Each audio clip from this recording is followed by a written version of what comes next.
Ang skeletal system ay framework kang mga buto as in cartilage na nagtataong suporta sa satuyang hawak, nagpoprotekta kang sa tong mga internal organs as in nagpapacilitate kang satuyang paghiro. Sa kabuuan, ang sarong tawon na sa iyang adulthood igwaning 206 na buto. Ang mga main function kang buto ay inot, suporta. Ang satuyang mga buto nagpo-provide ning framework na nagsusuporta sa satuyang hawak. Sunod naman ay proteksyon.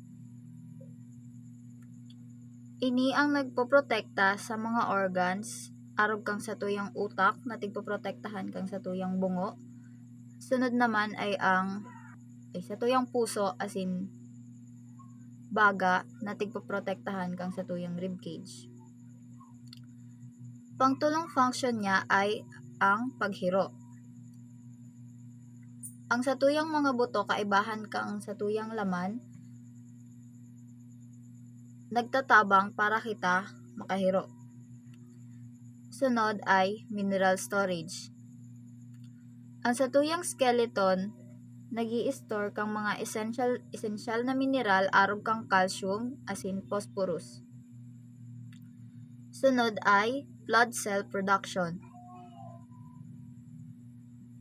Ang bone marrow na makukuha sa mga buto ay nagpo-produce ning red and white blood cell tapos platelets. Huri ay ang energy storage. Ang ibang mga buto kang satuyang hawak ay kayang mag-store ning taba sa pamamagitan kang adipose tissues na nagiging energy reserve.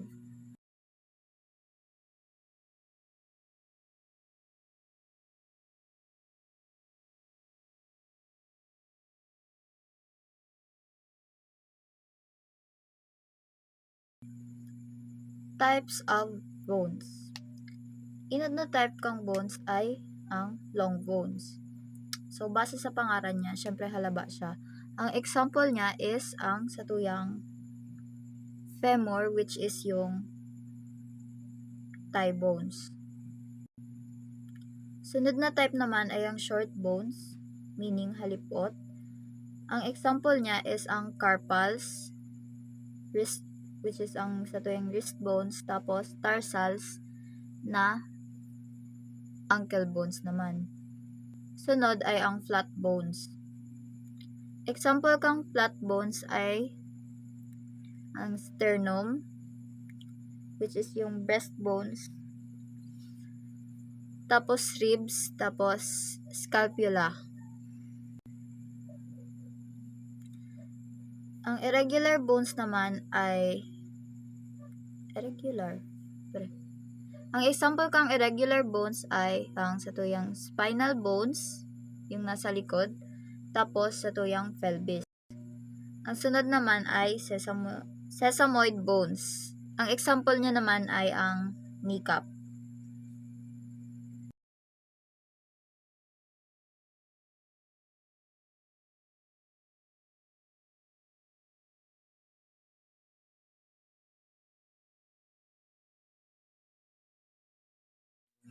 Types of joints. Inot ang fibrous joints. Ini ay tigko-konekta kang mga dense connective tissues as in daisinda nahihiro. Example, sutures sa satuyang bungo. Panduwa ay ang cartilage joints. Cartilaginous joints. Ini ay tigko-konekta kang cartilage na nag-aalaw kang limitadong paghiro. Example niya ay ang satuyang intervertebral disc sa satuyang spine. Sunod naman ay ang synovial joints. Ang synovial joints ay ang mga joints na movable, meaning nahihiro. Halimbawa, digdi ay ang satuyang tuhod tapos siko. Types kang synovial joints. Inot ay ang hinge joints. Ang hinge joints ay nag-aalaw siya ng movement pero sa sarong direction lang. Example, ang siko. Sunod naman ay ang ball and socket joints. Ini naman nag-aalaw ng rotational movement sa multiple directions. Example, ang satuyang hip as in shoulder blades. Hip and shoulder joints pala.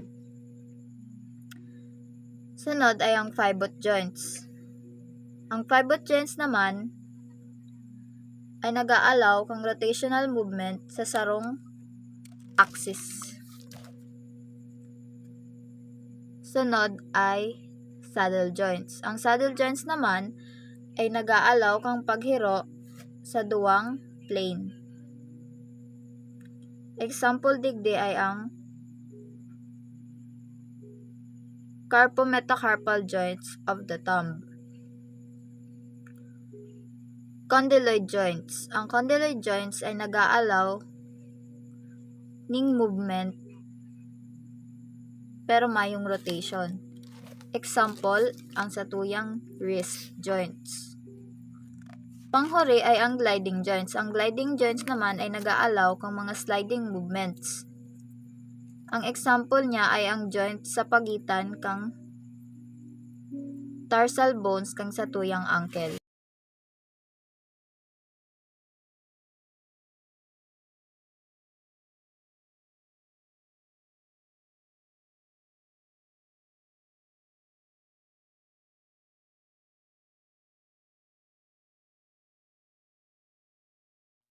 Igwaning duwang paagi para maka-form ning buto. Inot duman ang intramembranous ossification. Ang process na ini ay kadalasang nangyayari sa mga flat bones, arog kang skull tapos clavicle. Involved igde ang direktang transformasyon kang mga mesenchymal tissue. Ang mesenchymal tissue ay sarong uri kang connective tissue. Direktang transformasyon kang mesenchymal tissue sa buto. Ang osteoblast o ang brain-forming cells ay nagsisekret ning bone matrix na nagmi-mineralize para makabuo ning buto. Panduwa naman ay ang endochondral ossification. Nagpupuon ini sa cartilage model na kalaunan ay niriribayan kang buto. Ang chondrocytes ay nagpo-proliferate tapos nag-undergo sa calcification na nagkakausa para maribayan ang cartilage kang bone tissue.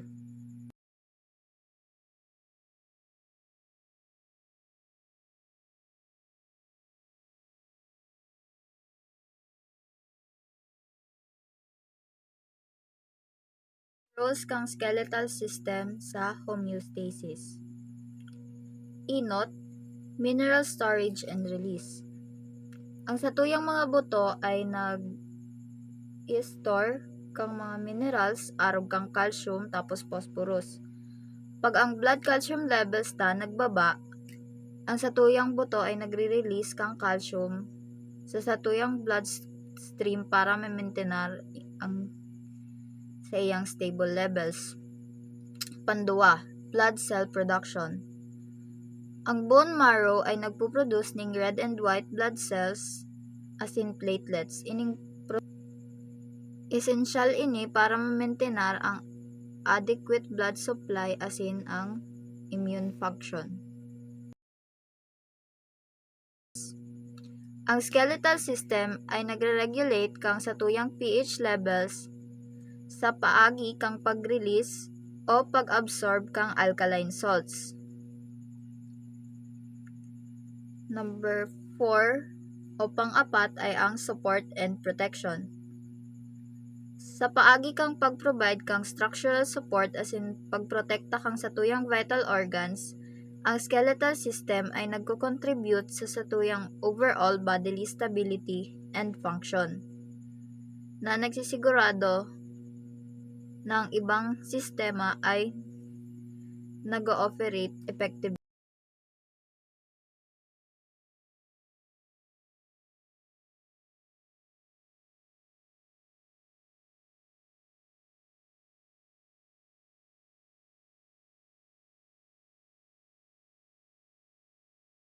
for a healthy skeletal system.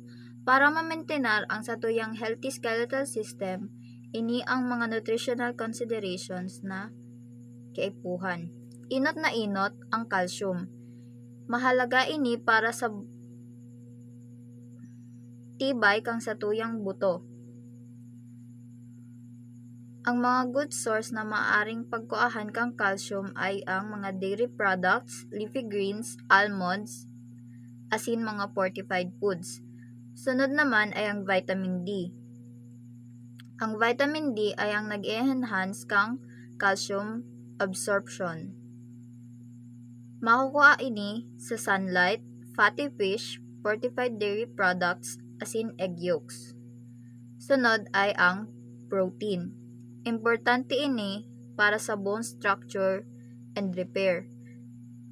Nakukuha ini sa mga karne, sira, dairy products, asin mga nuts. Sunod ay ang magnesium. Nagsusuporta ini sa bone formation asin nag-iimpluwensya sa calcium metabolism. Makukuha ini sa mga whole grains, nuts, seeds, asin mga green leafy vegetables.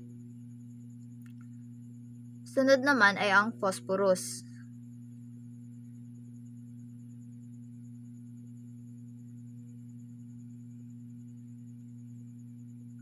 Ini ang katabang kang calcium para sa pag-build kang buto. Nakukuha din ini sa mga karne, dairy, nuts, asin legumes. Sunod ay ang vitamin K. Ini ay importante para sa kalusugan kang satuyang buto asin sa mineralization. Nakukuha sa mga green leafy vegetables, arog kang broccoli, asin mga fermented foods. Sunod ay ang omega-3 fatty acids. Nagtatabang ini para mabawasan ang bone loss. Found in fatty fish, flax seeds, asin walnuts. So, ang huri ay kaipuhan, limitado ang pag-intake kang sodium asin caffeine. Ang sobrang intake kaining duwang ini ay nagkokos ng calcium loss. Kaya dapat limitado lang ang satuyang tig-intake.